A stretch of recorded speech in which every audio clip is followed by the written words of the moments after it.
I lied on my application with TSA, but I woke up in a hospital. Clear liquor, so I have clear thinking. Alcohol. And they said terminated on the spot. Wow. Just like that. Snorting cocaine at the fire department. If you're buying anything in the street, it's fentanyl. Man, I just maybe need to get sober. No. I was spending $600 a week on coke, on crack. I had train wrecked our life, but they respect me so much because of my story. The most important factor to a healthy well-being is feeling connected. Welcome to From There to Here, a safe place where we will explore some of life's adventures so that you do not feel alone. Hi, friends. It's time for your favorite podcast, From There to Here, with Jess and Shannon. We have a guest with us here today, but before we introduce him, of course, we have to start with our Heartlands, as always. Mm-hmm. So, Shannon, what is in your Heartlands today? I feel like this is going to sound very deep, and it's Okay. not. But my brain is in my Heartlands. Jess often tells me that, like, I'm not able to multitask, and I really... That is scientifically true. But I really want to multitask, and I often do multitask. Which is also, Here comes my tangent story. Okay. Of why I say my brain. Yesterday, I'm laughing at myself. I'm not nervous laughing. Stopped and got gas because, my gas light came on, and that's just what happens. Mm-hmm. And pulled over, went to get gas, got out, put my card in, got the nozzle, put the nozzle in my vehicle, thought I started the gas pump. So, Did not. Well, apparently not. Went back to my car, sat in there, and I was like in the middle of not a game, an email. I was in the middle of an email, so I finished the email. Then the nozzle went the click noise to signal you're done. So put my nozzle back in, closed my gas cap, drove off. I have a feeling I know where this is going. Did some work. I had a client that I saw, got back in my car. I was going to go home, and I was like, why is my gas light still? You didn't get any gas. No. That's amazing that it made that click sound. I think because it was in there for a while with nothing happening, that it was like, hello, Is it okay for me stupid to person. talk when you're saying your thing? Say that again, Erik. Is it okay for me to jump in and interrupt. speak Oh, please. when you're talking about your thing? Okay. Absolutely. That's crazy. Have you ever done that, Erik? I was obviously not being mindful of what I was doing. Yeah. So then I was thinking, what is going on with my vehicle? Something is broken. I need to I'm now going to have double charged for gas. And then I just paused and realized, okay, maybe I didn't start the gas. Maybe I didn't press the button that, says I'm getting gas. Yes. One of my friends who I've talked about in prior episodes, Julie, who has passed, one thing she did that was hilarious was she drove off with the gas thing still in the car. I've seen those going down the road before. Yeah, it didn't break anything except scratched her car, but oh shoot. Yeah. Anyway. Well, so today my brain is working. Okay, good. I'm glad. I'm trying really hard to not multitask and just be present in the moment because that's what's important, right? Yes, 100%. Sometimes I need to multitask though, so shh, don't tell Jess. Yeah. Okay. Can't do it. What's in your Heartlands, Jess? My Heartlands is a little girls' dinner that I had last night. It was just really wonderful to catch up with a friend that I haven't seen in a long time. And I feel like I don't even know if she's ever going to listen to this episode, but I got to give her mad props for being the amazing single mom that she is. She just does everything. She runs her own business. She takes care of her child. She takes care of her house. I'm just like, how do you do all of these things by yourself? You are an incredible human. And I hope you know that. Do you want to say her name girl, or not? Kayla. Okay. I love you, Kayla. Yes. Thanks, Kayla, for being an amazing friend to my friend. Erik, how about you? What's in your Heartlands? Friend too. Yes, exactly. In my Heartlands, okay. I am currently in Texas. I live in Georgia, and so is September, right? So September's National Recovery Month. And so in my Heartlands, I think I would just say I'm just thankful because in September of last year, I was here and I pitched the idea of a book. And this year I'm here and the book releases next week. Oh my gosh. So we cannot wait to hear more about the book. Yeah, I'm with the EXO team, going to these conferences. And so it's just crazy how much can happen in a year. In a year, yeah. Yeah. And so our Heartlands would just be a lot of thankfulness and joy right now in this season.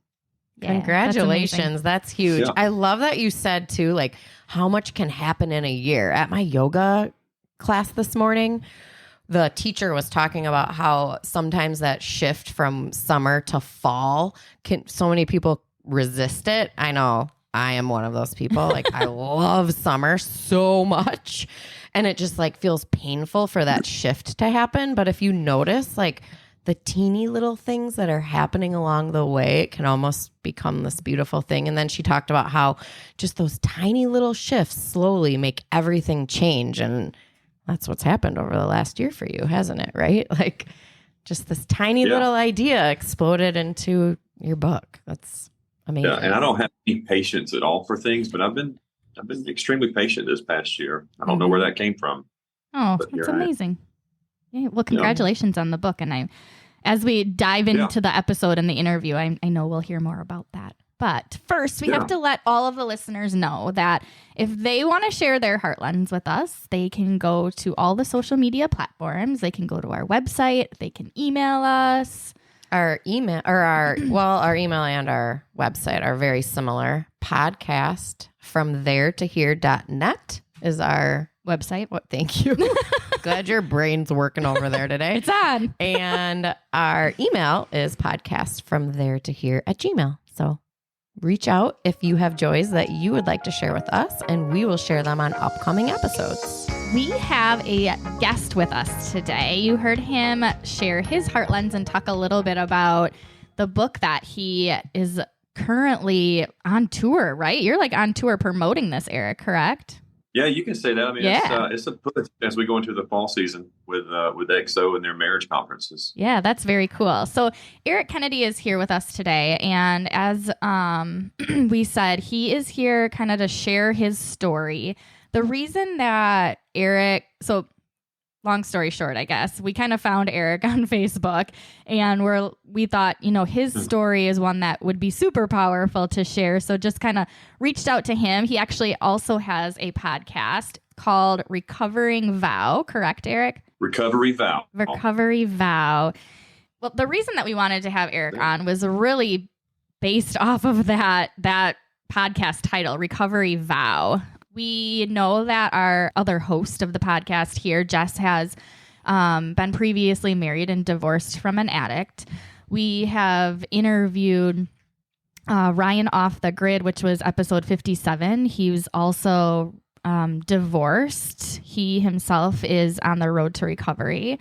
And then we interviewed on episode 61 another Erik, and he is also divorced. And I think that the message here that I want to share is one of the leading causes of divorce really is addiction. And how can we take something this addiction piece and move forward and heal from it?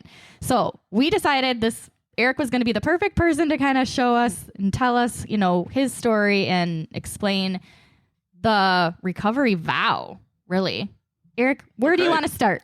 I don't know. I mean, if I tell my whole story, we'll be here until tomorrow around the same time because it's a lot.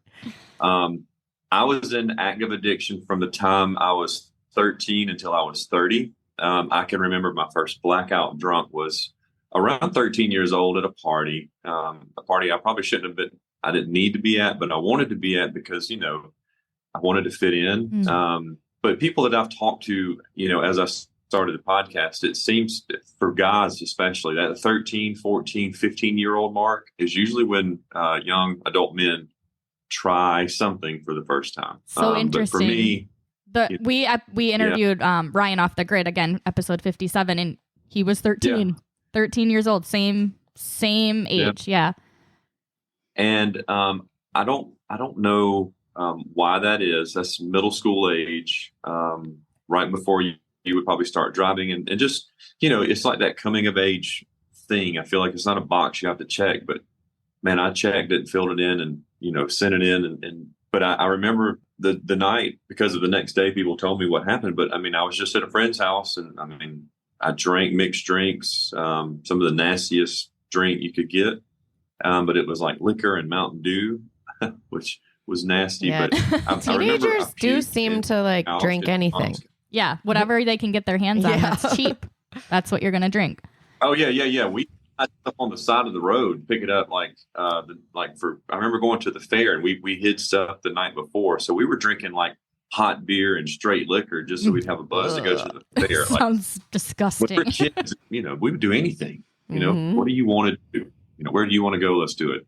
So, but yeah, I mean, that first time, it didn't like scare me enough to say, oh, I'm not going to do that again. It was, people had a good time that were around me, whether they were picking on me because I was passed out or whatever. It was like, oh, there's Erik. Let's hang out with, make sure we invite Erik, or, so it worked to an extent. Some of the people that were at the party, I remember, used to probably, I want to say it like I wouldn't say bully, but I remember being picked on by them when I was younger.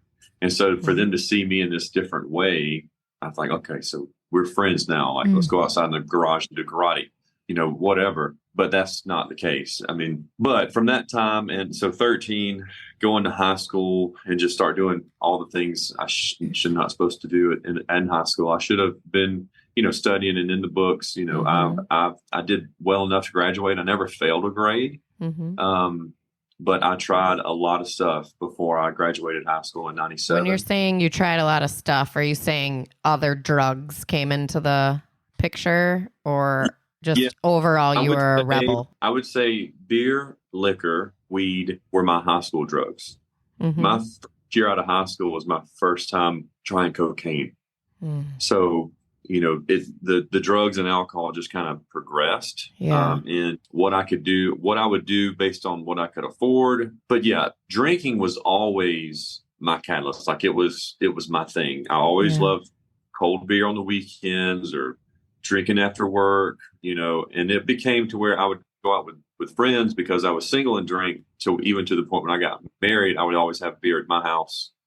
Because I just wanted to have drink, in the afternoons. And then, it just took over everything. As I got older, let's say in my 20s, I dated and dated a lot, and everything that these different situations I was putting myself in, we would drink. I mean, I would just hang out with people that were drinking with me. I didn't date. I wouldn't say, the good girls. I mean, I was attracted to the girls I would meet at a bar, that I knew that would be something we would have in common. We had the same friends at the bar. We just want to have a good time. After 9/11, I was fired from my job for cocaine use. I was fired the first time for marijuana use. You can fail one drug test, and this was a pretty big job. It was in like this chemical plant. So I made pretty good money to be the age I was. I was able to afford to live on my. And I could fail one drug test, but I had to wait until I was clean before I could come back. And so it took like 30 days to get the weed out, and then I came back. And that's when I talk about that first year out. I mean, I was working at this place, and I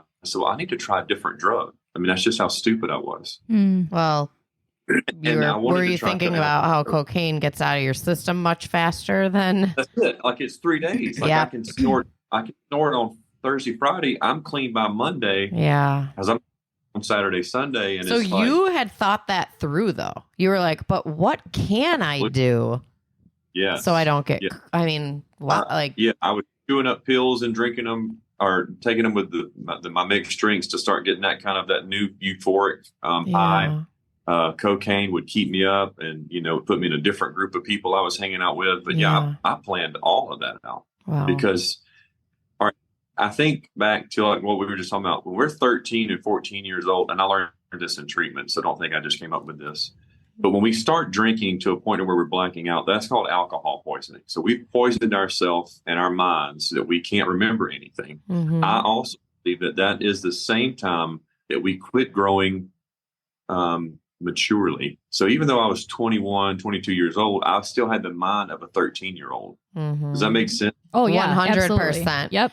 Shannon and I are both teachers, so we know a little bit about brain development. Just a little. So, I'm not sure if that's all the way true, but I just feel like as a 21, 22, 23-year-old, I was still operating in the same mindset of a 13-year-old because I didn't focus on anything educationally or trade or going to finish college or anything like that. I focused on what I wanted to do. And and I think your brain growth was stunted then because of the alcohol. Yeah, I would agree. So that decade went by, and I'm in my 20s.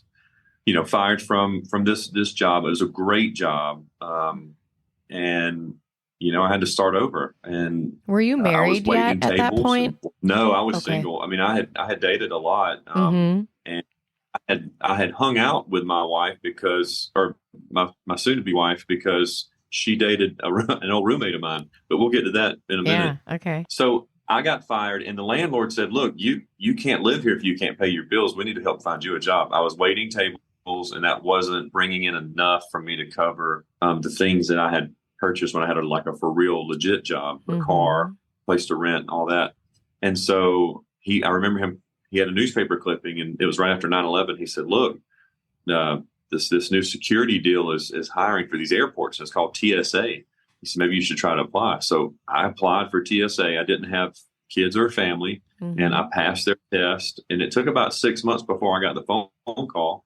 But they asked me, they said, hey, would you like to become a mobile screener is what they called it. And you would go around to these different airports during their prime seasons and help with manpower and train employees and I was like, heck yeah, I'll do that. Yeah. I haven't ever left the state of Carolina. Put me on an airplane. Let's go. Yeah. So I got on a plane for the first time at Augusta, Georgia, and I flew to New York City. I had never been to New York City. I got to New York. I didn't have luggage on wheels, and I didn't even know I was in Times Square. And I was staying at the Millennium Hotel, and I walked out, and there was this man out there. What do you call him?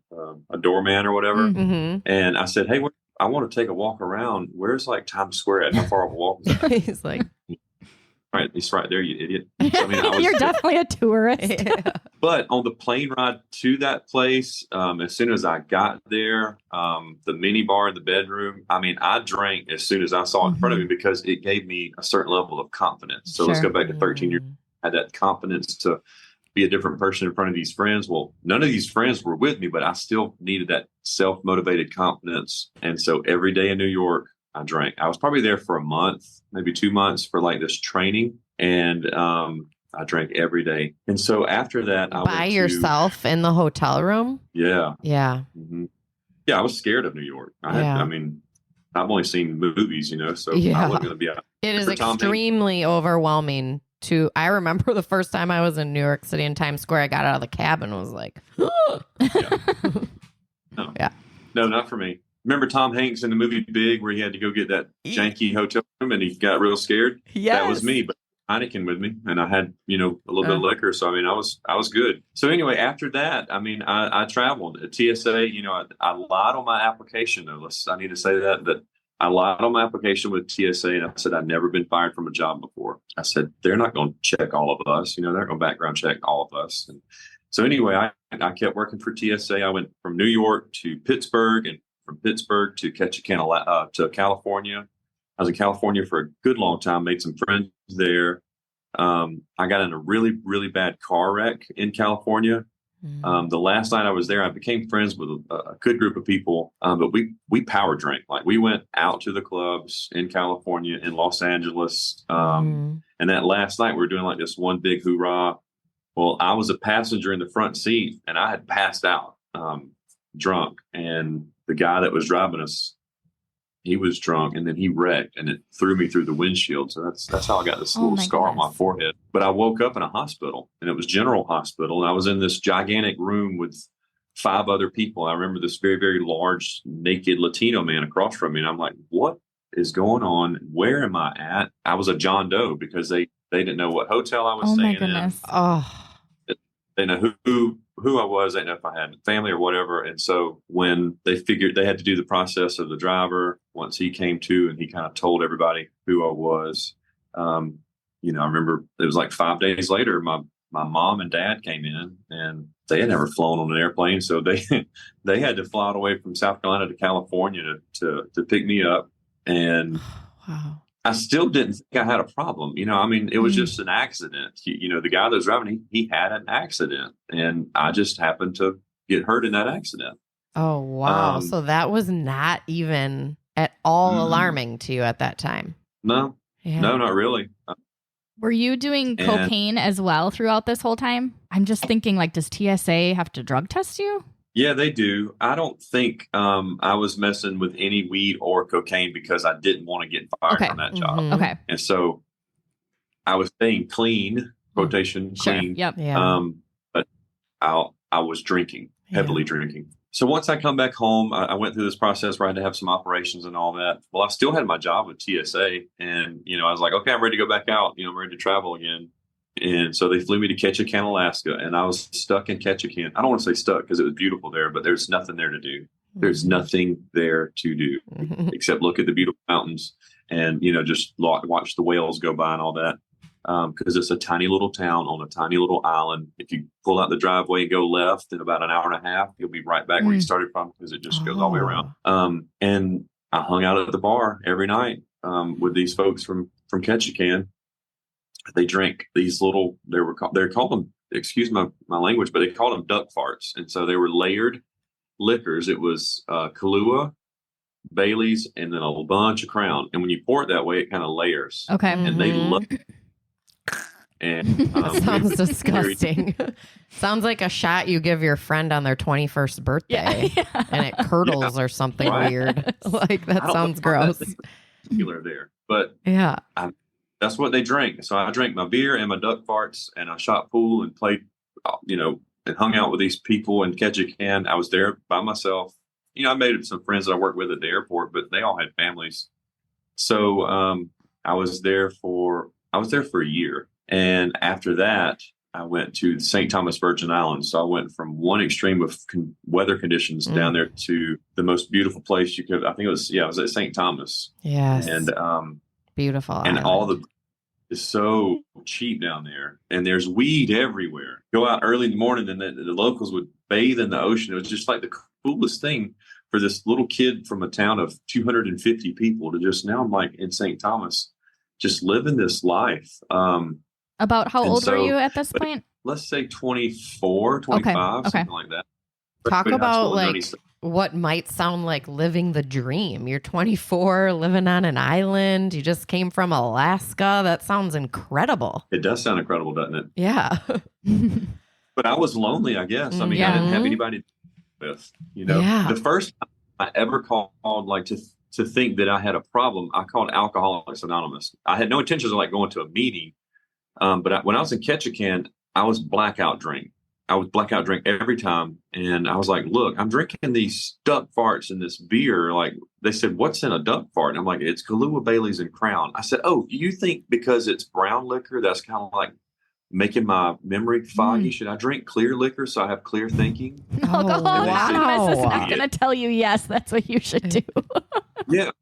And so just like, I've told people in the past, it was like I was trying to give myself permission to keep doing something that I shouldn't have been doing. Oh, our interview with Ryan, he talked about that too. He wanted to quote unquote drink normal. Yes. Yeah. Yeah. And what's normal to an addict is not normal to a person who has a social drink. Mm-hmm. Sure. And I think too, like I think you're trying to give yourself all of these excuses so that you can continue this habit. And I think once you get to that point, I think that's maybe where we know, okay, this is becoming a problem. Oh, for sure. For sure. So yeah, after Ketchikan, I got down to St. Thomas. I did meet a girl there. She was so nice. She had been there with TSA for a while. We kind of just hung out. Like I said, I lived out of a hotel room all this time of traveling. But we just became friends. And so she was like the first friend I made to where she took me around to these different places to go sightseeing. And so I just thought that was nice. Like, I can hang out with somebody, and she's not like drinking like I was, but she kind of showed me what it would look like if I had a relationship. I dated when I was in high school, but these weren't relationships I wanted to settle down in. Sure. And so I'm not saying I fell in love with this girl, but she showed me like a different life. Like, let's go eat dinner at this really nice restaurant and have sushi and try these different things where I didn't have that exposure when I was younger. And I'm like, okay, girl, let's go do that. Yeah. And so, and we would drink wine and we would drink, and I would drink, my mixed drinks and stuff like that. But it was a lot of fun, but it was also like kind of like camp. And so it didn't last forever. And so I was told that it was time for me to come back and work at my home-based airport, which was going to be in Augusta, Georgia. So I came back, and in Augusta, we have the Masters tournament. And so that was a busy season, and that's why I got pulled back in. And so I was there in Augusta, and I got a phone call while I was there working. I've probably been about 3 months, and they said, hey, the government's just getting around to doing your background check on your application. Oh, my God. Uh-oh. That's not like 2 years ago. What are you just... Whoa. Well, they go and talk to, this is how in depth, and I'm like, this is for airport security. They went and talked to my neighbors from my childhood, wanted to know what kind of person I was growing up. They called relatives that you have relatives, but you don't talk to them all the time. Mm-hmm. They did that back to places I'd worked and talked to those people like in person, like they travel there, want to see. Wow. But like it took them 2 years to do that. Yeah. Okay. That is... There's a lot that could have happened, like you were just saying, in 1 year that could happen in 2 years. Right. And we just had this like big thing happen at 9/11, and all of a sudden they're just letting random TSA people or people be TSA agents. You're exactly right. Maybe that's why they were making it such a huge thing. And so everything just started to add up, and they said, have you ever been fired from anywhere? And I said, well, yeah. And they said, well, you said no here. Terminated on the spot. Wow. Just like that. So again, this drug test came back to kind of haunt you again. So, remember the car wreck in California? Mm-hmm. Well, the driver didn't have insurance. And so I had to file against my own insurance to take care of medical bills. And so they sent like this check. And with that check, I was able to put this was back before things are like now. I was able to put down like $6,000. I got like a really, really small, tiny house in North Augusta. It was like 1,100 square feet. So I had bought a house, I had bought a car, I had furnished the house. And so I was in my mind, I thought I was doing pretty good, but I had just lost a job that helped me get to that. So now kind of starting over again, but in this new season of life, how am I going to pay for this? So, yes. And so I said, I'm going to go work at the jail. So I went and applied at the jail. I worked a couple of other little odd end jobs that I hated. It was shift work and different things like that, but worked at the jail. And while I was working at the jail, this was back before social media and back before smartphones even, but this is when we used to have MySpace. Mm-hmm. And you guys remember that? Yeah. Oh yeah. So I got on Match.com. We're aging ourselves here now, but yes, we do. But I remember getting on Match.com, and I was I was just tired of like being alone, like lonely. Like, I wasn't like lonely, but I was single. I've been single my whole life. No, never had like a serious relationship. I mean, I had a girlfriend. I love you, but it wasn't like, it wasn't like legit love. But then I got on Match.com and I saw this girl come across the screen, and I said, "Oh, I know her. I'm gonna reach out to her." And it was the reason I knew her is because it was my old roommate's girlfriend. Yeah. And that she was single, and I knew that she had a daughter, and so I asked, "Hey, how are you? And how is your daughter?"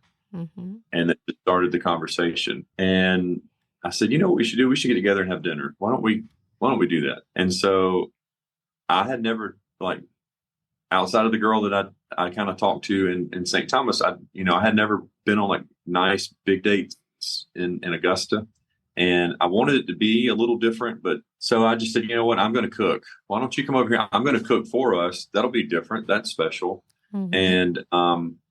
And so I did. So I got a Stouffer's lasagna, a box of White Zinfandel, and a Fleetwood Mac CD. And I love it. This sounds like a great first date. Yeah.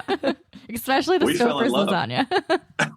Yeah. I love it. We started dating immediately. I mean, we drank that box of wine, and we had a good time. But we drank that. She was my drinking buddy, and we're not together anymore. But so I'm just going to fast forward through that season. We were together for probably 9 years, 10 years married. We have 2 beautiful kids. Cameron is my oldest. He's 17 now. Christian is my youngest. But when they were 3 and 4 years old is when I was at my worst. I got 2 DUIs. I was smoking crack, and I was doing cocaine. I worked for a local fire department, and I put my family through a lot. So April and I decided to separate. We separated because I had found everything that I wanted. I wasn't lonely anymore, but I was a full-blown addict. And so... Were you doing crack and or cocaine like every day? Every day that I could afford it. Yeah. But I can tell you that I was drinking a pint for breakfast because I would wake up and my hands would shake so much that my handwriting was different. Yeah. Like right away for breakfast. Wow. Yeah. I had gotten 2 DUIs, and in the state of Georgia, if you get 2 DUIs in this, within 5 years, you get this little device you have to put on your car, and you have to blow into it to crank your car. I've actually had to blow into one of those in a car that Shannon was driving at and one it was not time. my car. It wasn't her car, but we know what you're talking about. Put that out there. Yes. Yeah, those in itself are dangerous, I feel like. Yes. Because you're like, they all of a sudden go off, and it was my brother-in-law's car. And yes, you have to blow in it for a certain amount of seconds until it stops, and then you have to drive while you're blowing in it. It's so dangerous. But anyways, we digress back to your story, Erik.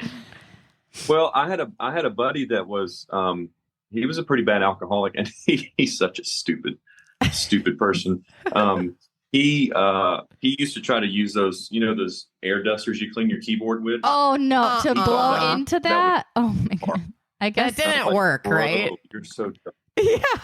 No, it didn't work. Right. Again, like trying to jump through the hoops to like just get through and like trick the system, but let's not recognize that we have a problem. Wow. What an idiot. Yeah.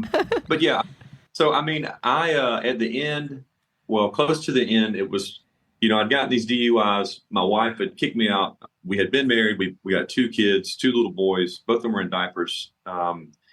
And she's like, look, you're not going to be here. So I was still working at the fire department. I had a pretty good job at the fire department, but I was living in a shelter in Augusta, or outside of Augusta, Georgia. And this shelter was for women. But I had sweet talked the owner. I said, look, I'm going to be homeless. I work right down the road in the fire department. I really just need a place that's safe for me to be able to see my kids on the weekend. And he said, look, you can stay in one of the rooms, but you have to promise me that you will not drink. That was and he didn't know I drank. You can't drink, and you cannot speak to any of these women. And it was such a weird layout. It was weird, but I didn't want to live outside. So in this room it was just one open room. Just picture like a master size bedroom as far as the size of it. It had a set of bunk beds, and the only thing that was in there was the bottom bunk had a mattress on it. That was my bed. There was a TV on top of a dresser. It had a toilet sitting out next to that, and it had a little mini fridge. And that was my house. Oh, wow. And I could get the boys in because I had a place that they could come to just sit and visit with me. But you look around, you hear that, and it's depressing, right? It's like sad. And so I had to live. So, I became super depressed, super sad. I had made a friendship with the guy that owns a liquor store between my house, this room, and the fire department. And I would get off of work, and they would be closed. But we became enough friends that I would say, hey, just go ahead, please put me 2 pints outside on the sidewalk, hidden behind the cooler. I'll come by and pick them up, and I'll make sure I pay you tomorrow on my way home or something like that. I'll make sure you get paid. And he would. And so like nights that I would get off and the place would be closed, I knew that I could go get my 2 bottles that my friend would set out for me.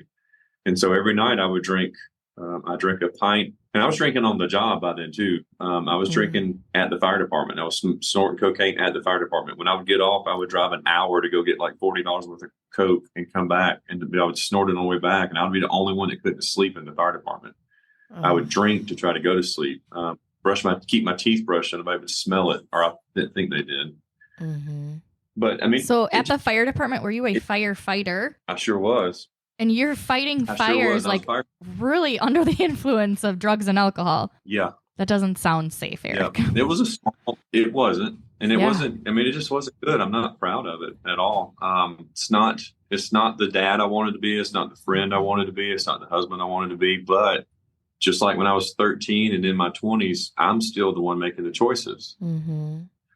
But there is something to say like that, right? I was just going to say, it felt like there is something to say about how your brain was stunted at 13 and how under the influence of drugs and alcohol, your brain isn't working at its fullest capacity and potential, and it is altered because of the brain taken over by the drugs. What do you think about, my husband and I sometimes get into little debates about this? Like, did you still have a choice? Like, were you choosing the cocaine or had the cocaine taken you? Like, my argument is always like, you've been taken. Like, this is out of your hands. You can't make the choice anymore.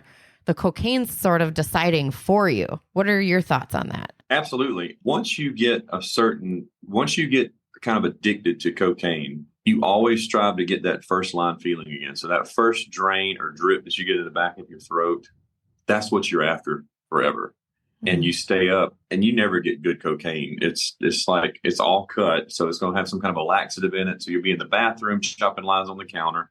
You'll be up all night, going back and forth.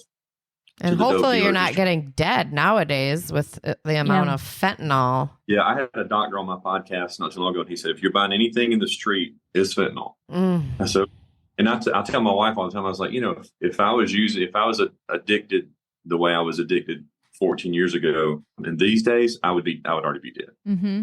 Absolutely. Shannon's daughter's birth mother lost her life in that way. Yeah, fentanyl laced cocaine. Yeah, it's everywhere. And like you said, if you're buying something off the street right now, there's fentanyl in it, or there could be potentially fentanyl in it, and that's just so scary because now, people are addicted to fentanyl. Yeah. Yeah, I had a girl on my podcast that she said that they had it in like sheets, and she would cut up sheets of fentanyl when she wanted during the day. I never even knew there were sheets of, but I was working at the fire department. I did this probably lasted for maybe 4 months. I mean, this was like getting to the end. And I just looked around one day and I said, I'm not doing this anymore. I mean, everything was going to crap and my car was barely running. I got flat tires and work wasn't fun. There was no family. And so I said, I'm just going to kill myself. So I wrote a suicide note, and in that little room, I started taking, I remember I had like strep throat or something. And so I had a prescription for strep throat. And the first woman that I promised I would never talk to women there, I went knocking on the door and I said, hey, I'm sorry to bother you, but I have a headache and I don't feel that good. Do you have any Tylenol? And she said, oh, I just went to Sam's and I got some Tylenol. And I said, mind if I just take the bottle with me just in case I have a headache later? And she had like one of these Sam's Club, boom, side Tylenol. I just started eating Tylenol. I started eating them. And I had 2 things of whiskey there. And at some point I had some pain pills and I had something else. But at some point, I don't know when, that guy came in the room. The guy that was like the landlord. And I'm assuming it's because the lady said, hey, Erik came and got some Tylenol, but maybe it was weird that he got the whole bottle of Tylenol. I remember him coming in and finding me. I don't remember this. He came in and found me. I remember him shaking me to wake me up, and like my eyes opened enough to hear that man put his hands on my chest, and he was praying over me like, oh God, please don't take this man. And the next thing I woke up, I was in MCG hospital in Augusta, and they had like pumped my stomach and they were pumping me with potassium and counteracting the Tylenol. And my mom and dad walked in, and you see their faces just hurt. And I went to go live with them. And that's when I started seeing the boys every other weekend. I didn't quit drinking or drugging though. I kept drinking. I had to go to DUI school because I got in a DUI, and I met a woman that was 9 months pregnant and started dating her. We dated, and I had to stay in Wagner, South Carolina. I had no job. I think I was cutting grass at this time and hanging out with this pregnant woman. And I looked around again. I'm like, this is wrong. Like, this is not it. This is not it. And so I tried to kill myself again. Oh my goodness. In few months had went by, and Erik, so can I ask you a question? Was there bottles. ever a point where instead of I'm gonna kill myself because this isn't the way I want to live, was there ever a point where you would say or think, man, I just maybe need to get sober? No. Okay. No, I mean, I wasn't ready to let go of it. Maybe I was like that other guy that just wanted to have a controlled drink, but I wanted to still drink. Sure. But I knew that drugs had taken such a hold of me by then. I had no choice in the matter. How much money do you think you were spending at this point? I was spending $600 a week on crack, and then I was spending $6.43 every afternoon for a pint of the cheapest brown liquor that you could get that was under the bottom shelf behind the register at the liquor store. Oh, wow. So a liter, $600 a week worth of crack and cocaine. And that you come out of a crappy life to a zero life. I mean, there was nothing worth living for. And so that's when I made that decision to try it. I was going to try to hurt myself again. Well, I took Tylenol PM, and I had I look back at it then, it was like a spiritual experience. The next morning, I woke up like nothing had ever happened. And I went to the dope man's house, and I said, look, this was at like 5 o'clock in the morning. I said, can you give me just like $60 worth, and I'll bring it back to you this afternoon. I'll bring it to you this afternoon. I'll get paid this afternoon. And I had like a little bit of a pint left. And I went to a graveyard that was close by his house, and I smoked the crack, and I drank the pint, and I was still sober. I'm like, okay, what is going on? Like, is the Tylenol counteracting this stuff? So I went back to my house. I was kind of like starting to fiend a little bit. And by this time I was living in this tiny little mobile home trailer. I had no air conditioning. It was September. It was scalding hot outside. I had given away all the boys' toys, clothes. I had no washer. No dryer. I was hanging all my stuff up to dry. I'd given that to the dope man. I'd given my table, my kitchen table, all my living room furniture. So by this time I had a queen size bed with no headboard, no footboard in the living room with one TV. And I had an army cot that I use as a couch that somebody gave me. And are you working anywhere at this point? Yeah, I worked for the local town where I grew up at by this point. Okay. And and since I worked for that town, I had what they called local state benefits. I remember calling for help that morning. I called Alcoholics Anonymous one other time in Ketchikan, Alaska, and I called them that morning. And I said, look, I need help. And they said, you need to talk to somebody with inpatient treatment. I said, okay. And so they said, call this number. It was a mental health number. I called. I told them my whole story. They said, okay, based on your insurance, based on your story, we can fly you down today and we can put you in treatment for 30 days. I said, perfect. Let's do it. That is incredible. Really brave of you to reach out. So brave of you to just do that for yourself. But also the fact that they could get you these services so quickly. I feel like oftentimes we hear the opposite. Probably lunchtime had come around by now. I mean, I'd been up since 5. I got back. It's pretty messed up. And so I'm there alone at the house trying to do all this stuff. And the police show up, the mayor of the town and my mom. And they said, we're here to take you to jail. I said, what? What for? They said, well, you've been panhandling to pay for your habit. I mean, you think I made $600 a week at working for the town? No. I mean, I wasn't paying child support because I was blowing it. So people were giving me money for like cutting grass, or I would borrow money from them. And these people started turning me in. Thank goodness they did, because I went to jail for 7 days. And then I was released. The judge said, look, we saw on your work cell phone where you called this place and you want help. You need to prove it to us. Wow. Were you sober in jail or sobering up in jail for those 7 days, or were you still accessing drugs and alcohol in jail? Here's the funny stories. I called that facility back and I said, hey, I called you last week. I need to come to treatment. And they said, we can't take you now. Oh, my gosh. You spent 7 days in jail. You detox. So you're not. I said, you're okay. Through the part where they need to. Right. Yeah. Give me 15 minutes. I know exactly what to do. I said, give me 15 minutes. I'll call you back. And so I went and got a bottle and I was drinking. It's like so incredibly dangerous for them to like turn you away like that. Wow. Did you get... And then you drank again. Yeah. And then did they let you come? No, it didn't. It didn't work. I called them back and they said, no, it doesn't work like that, Erik. It doesn't, you can't do that. And So I called one other place. It was called Florida Center for Recovery. And they said, I told them the whole story, and they said, we'll take you. And so they did. They took me and they flew me down the next day. I mean, I said, look, I'm still drinking because that place said they wouldn't take me. And it's scary. Like, I can't live like this anymore. I can't kill myself. I can't afford it. I'm not seeing my family. Nobody likes me. I've burnt every bridge I could. Nobody trusts me anymore. And so it's horrible. And so they said, yeah, come on down. So I went to Florida, and I spent 31 days in Florida Center for Recovery, and I gave it my all. I promised myself then that I would do whatever I was told to do. And it was like hitting a huge, like, life reset button. I didn't have to worry about the kids. And I hate to say that, but I didn't. I didn't worry about Cameron and Christian.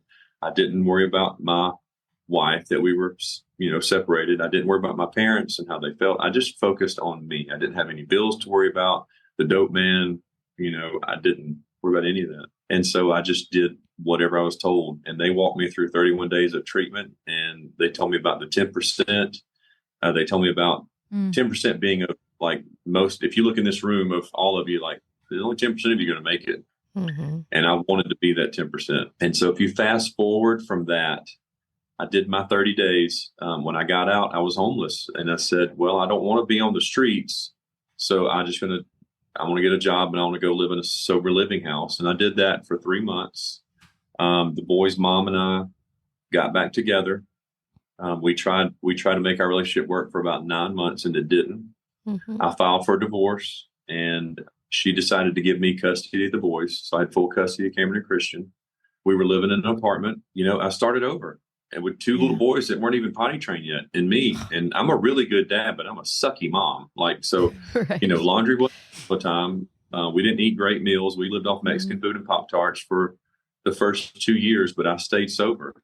We started out in an apartment with a car that barely ran, and then I got a decent truck, and then I moved us into a house, and we were paying rent.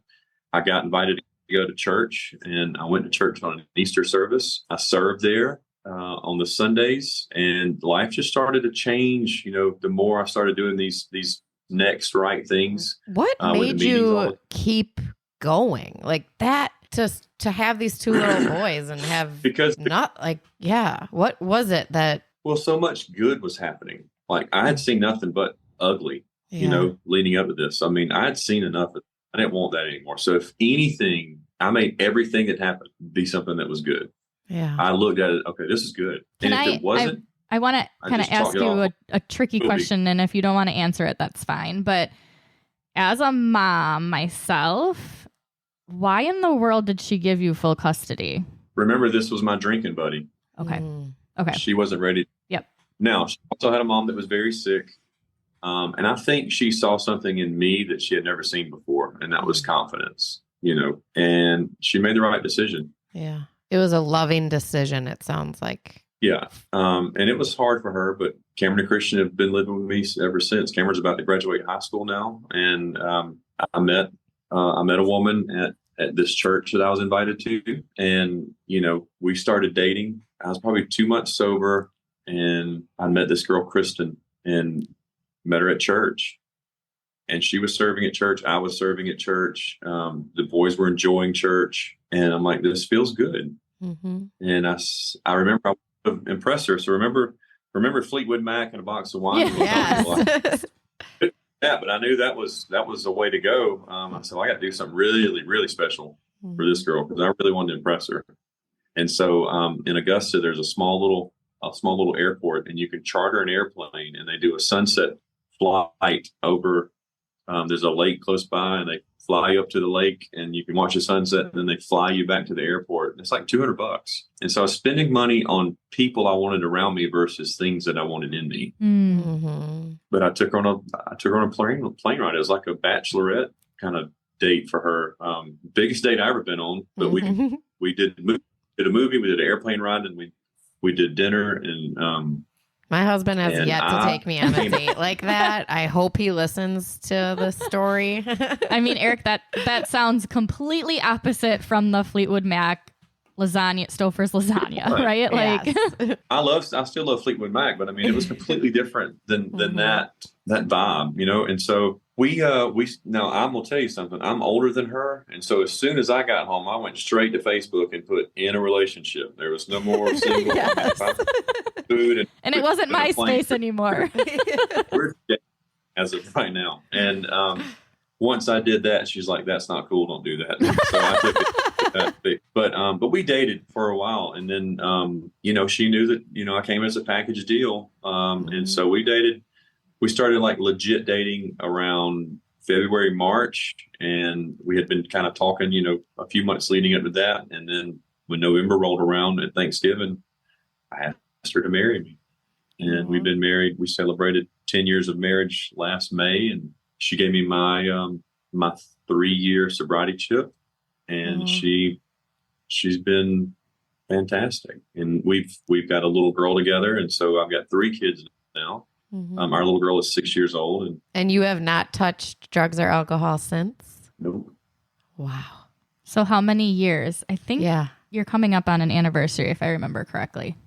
So this is something else that's crazy. So I'm here. I wrote this book, and I'm in Texas. And my sobriety date of last year, I was in the CEO's office of XO Marriage in Dallas on my sobriety date. And this year, on my sobriety date, I'll be doing a conference with them for this book tour. So September 27th will be 14 years of sobriety. 14 years. That's amazing. That is amazing. Congratulations. That brings tears to my eyes.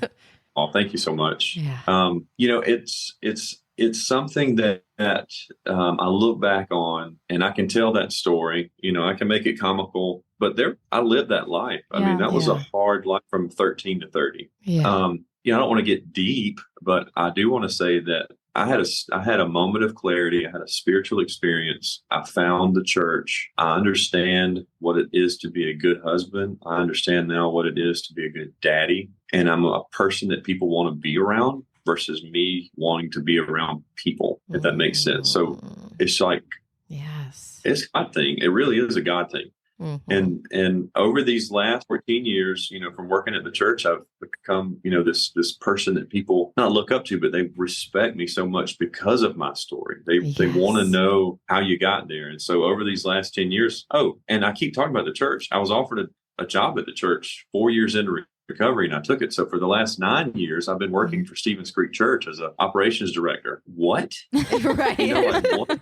If only you could have told yourself, your younger self, that when you were knocking on that woman's door to get the Tylenol. Yeah. And so, you know, I served that church that really changed my life. And we live a really good, comfortable life. I mean, we have a beautiful home, you know, down near the Savannah River in a great neighborhood. The church is about less than 10 minutes from my house. The boys go to high school, and one's driving and the other one's about to drive. And Charlie Kate's 6, and she's everything. And Kristen is just like the thing that just holds it all together. And you're living the dream. Over this last year, you know, getting with XO Marriage, I mean, you know, I had an idea to write a book. I feel like I need to do something to give back to this church and to give back to people so that one day I can leave a legacy. And what can that legacy be? So I had the thought of writing an autobiography. So like putting all that, because I told you guys a condensed version of this story.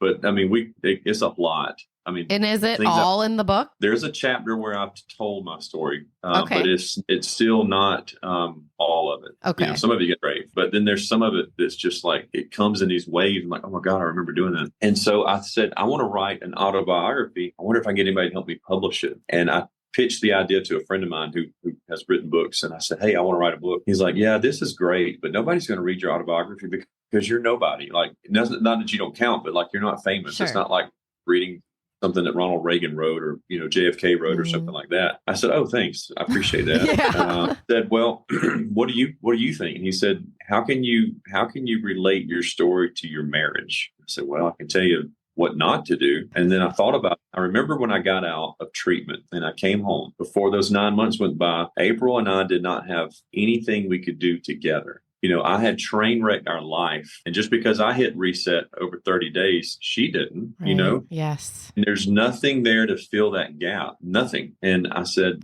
I'm supposed to write a book to spouses. I'm supposed to write a book to people that are married so their spouse can understand what an addict is and how to fix your marriage, or at least give them a tool to try to fix their marriage. And that's why that's why they published my book, because I was speaking to the spouse, and we've looked, and you can't, there's nothing out there. There isn't anything out there like that. No. And so I pitched that idea, and they loved it. And after we did all that work and looked for the material, and we saw that there was nothing out there, we jumped on it as fast as we could. And so the last year, it took 9 to 10 months. Yeah, we came up with 13 chapters. And the reason I did 13 chapters is because there's 13 weeks of small groups where they get together and they go over these things that they're studying. And so we wrote 13 chapters, and the chapters start out like, the first one is help my spouse as an addict. And what that chapter is about is where you just break down the two different types of addiction. There's a chemical, or, kind of like drinking or drugging. And then there's addiction to like porn or sexual addiction, these different types of addiction. So it just lays out what the different types of addictions are, so that the spouse sees, okay, there's other people out there that have this, and this is how, it's defined. And then it talks about communication, and it talks about being selfish and why we're selfish in recovery. But then also how we need to become selfish, because once you're married, and if your marriage if you're going to try to make your marriage work, you both are now in recovery. And so you got to do these things together. And so one chapter in there is even about laughing. I love to make people laugh. I love to make my wife laugh, because if I can make you laugh, it opens your heart. It opens your time to sit down and maybe experience a hard conversation. So we can have those hard conversations. It talks about sex. It talks about intimacy. It talks about, faith is toward the end of the book. My story's at the end of the book. But at the end of each chapter, what I like about it is it's written as a workbook. And so it's designed to where the husband has a copy and the wife has a copy. And it doesn't matter which one is in the recovery. But at the end of each chapter, there's questions for the spouse to answer, and then there's questions for the person in recovery to answer. And then there's a set of questions for you to answer together. And it just creates those moments. So like, I'll use the one chapter where it's called Marking Your Time in Sobriety. Remember, I talked about getting chips, like at 24 hours, you get a chip, at 6 days, you get a chip. Well, now you create date nights out of that, because you're in recovery together. And so you celebrate those milestones, and you talk about being the 10%.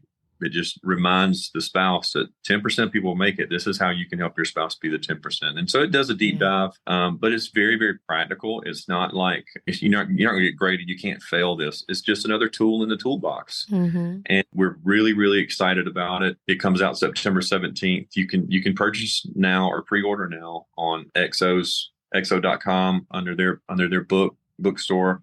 You can get it on Amazon. And we've got some here. I'm about to leave in a few minutes to go to the conference in Athens, Texas. I saw them on the shelf yesterday, and my heart just made me smile. Yeah. I look, and I've written a book, and it's here, and thousands of people are going to have access to it. And it's incredible, because the book hasn't come out yet. And I remember I got an email that said, it's like selling so much. And I don't know what so much is, maybe 1,000 copies.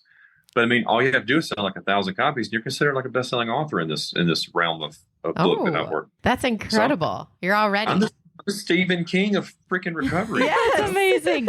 And that's listeners, awesome. The book is called Marriage After Addiction: Take Back Your Life Together. I was just gonna see. So I went on XO Marriage, and it's sold out. Oh. That's awesome. Amazing. That's not an awe. That's like, people, you guys need to like get on here and get this book. That's so cool that it's sold out. So you said it will be available on Amazon. So that being said, Shannon and I will make sure we put a link for it on our website. So earlier we told you could find our website, but we'll definitely put a link there. We're all individuals. Yes, you can pre-order it on Amazon, and it's $19.99 on Amazon. So I feel like they that can is pre-order on Amazon right now, but not on the XO. And you would, if you did it today. So we're recording right now on September 6th, and it says it would be delivered by Monday, September 23rd, if you pre-ordered it. So by the time this episode goes out, it will already be Monday, September 23rd. It'll be past that, so you would be able to get it on Amazon, guys. Just go to the website and snatch it up there. Yeah, buy it, and just remember you're buying it for you and your spouse. So get 2 copies. Okay, get 2 copies. That's a great thing to remember. Yep. The only other thing I was going to just tell you guys about was, in that process of this last year of just waiting or doing this work, I was like, I thought about how can I share what I have done, but also hear from what others have done, and so I started the podcast. Yes, and that's how we found you. Yeah, we were trying to figure out how to be cool podcast people. Yeah.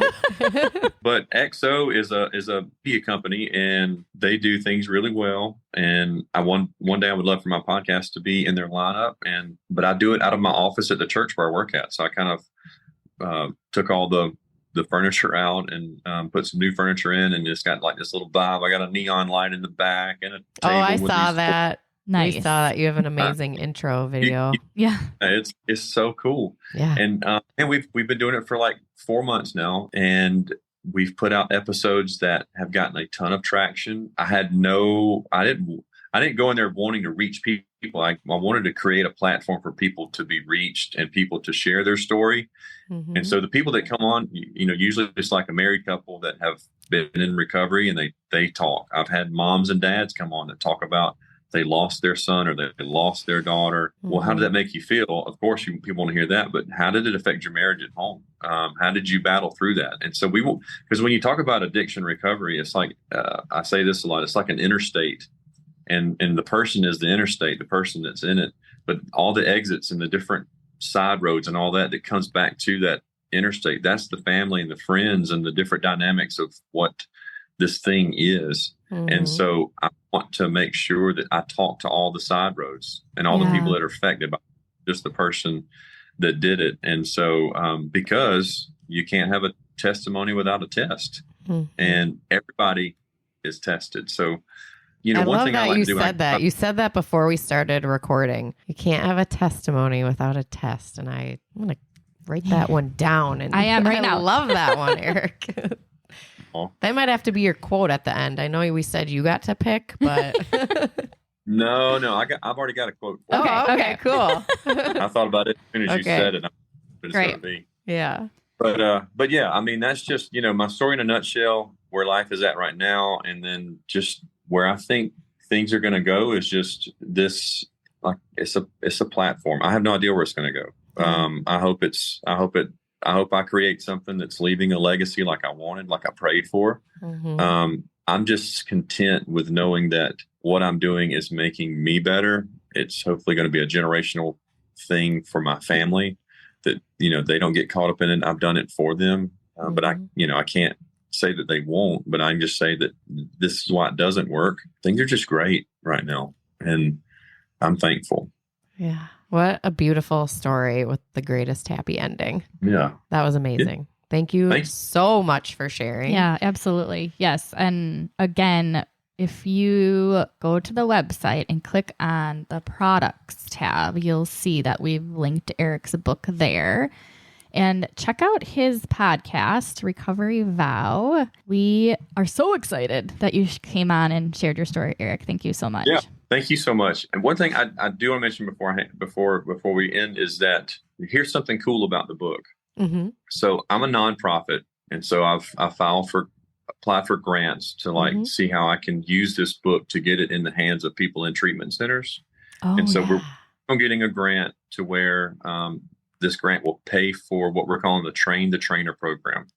And so people in women's treatment centers, men's treatment centers, most of the people in there, because we talked about this in the beginning, most married couples, they fail. It's 52.3%. I can't remember the exact number, but I'm saying 52.3 fail because of an addiction. And most of the time, the addiction is alcohol. That's at the top. All the other things kind of fall below that. But if the people in these treatment centers are married and they got a spouse at home, we're trying to create programs for them to start learning and start, thinking about this before they even get back home, so they can start reading through the book and kind of going through the book, whether it's during visitation, they have with their spouse, or they just get ready to do this when they get back home. So as soon as they get out, they have a transition process.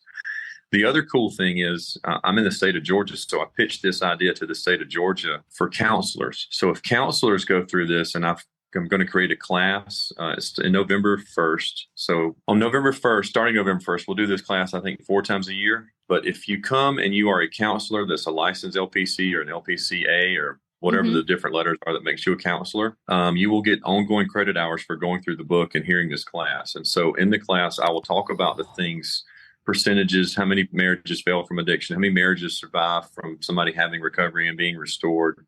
And then we'll talk about the 13 chapters, and then we'll close with like application. It's like a 3-hour class, but they'll get ongoing credit hours to the state. That's and I'm amazing. hoping that we will keep doubling that at different state levels. I want to pitch that to the state of Texas at some point. And then because these different states talk when they have these ongoing credit hours, because these counselors, they want to get these hours as soon as they can. And it's like things they want to get done. And so that's how the book gets into the possession of people and treatment centers. And that's all just and I love the idea of being like proactive about it, right? Like get it in the hands of them while they're in the treatment so that when they come out, they have the knowledge and the power and the activities and whatnot. And the idea of training counselors. I mean, obviously people see counselors for so many different reasons, right? But addiction is a huge problem in our country right now. And it's massive. We need support in like that. This. Yeah, absolutely. And just this idea, I'm trying to think back. I've been married to my current husband for 10 years now, but I'm thinking back into my past life, what it feels like when I was married to my ex-husband. Like, what would that have felt like if we both could have had a workbook that we were working from together? It would have felt so much different than him. Well, not going to, that's a whole nother thing. But, and it may not have fixed it. Like I said, but it's a tool. And so there wasn't a tool like that, like you have said. But it at least gives you a chance, to try to save that marriage. I mean, not every marriage is for failure. And so my marriage failed. Now, I wouldn't be where I'm at, and I wouldn't have this new baby girl daughter, and I wouldn't be on the phone with you guys probably if I'm saying this is an if my first wife and I had this as the resource, it could have been a totally different outcome. Yeah. Sure. I don't know, but at least we would have had something that we could try. Yeah. Right. And so important thing, but I forgot to mention that. And so thank you so much for saying the name of the book. I'm an awful getting the words out there because I try to stay humble and I just forget I'm supposed to. We're not always good at that either, Eric. No. We're all just doing our best over here, right? Absolutely. Yes. Hopefully changing the world a few people at a time. Yeah. Well, you did say you have a quote, and we can't use no test without a testimony, or no testimony without a test. But yeah, I mean, you keep that one. You can have that one. Okay. But for people that are still out there, or people that are fresh into recovery, I like the acronym TIME, TIME, things I must earn. And so when people get into recovery, it's going to take a while before you earn back a lot of the things that you lost. It takes time. And so the word I'm sorry can only be mentioned so many times before it's like just too fluid. It doesn't matter. And so just be patient. That's the biggest word I can give people in recovery is just be patient. Do it the one day at a time deal that you learn in your 12 steps. Do whatever people tell you to do. Don't do it on your own. And then just give it some time. Can you say what the acronym means again? Things I must earn. Thank you. You're welcome. Thank you for listening and being a part of our community. Please follow us on Facebook and Instagram. If you'd like to connect, we can be reached at podcastfromtheretohere@gmail.com. We hope you continue on this journey with us.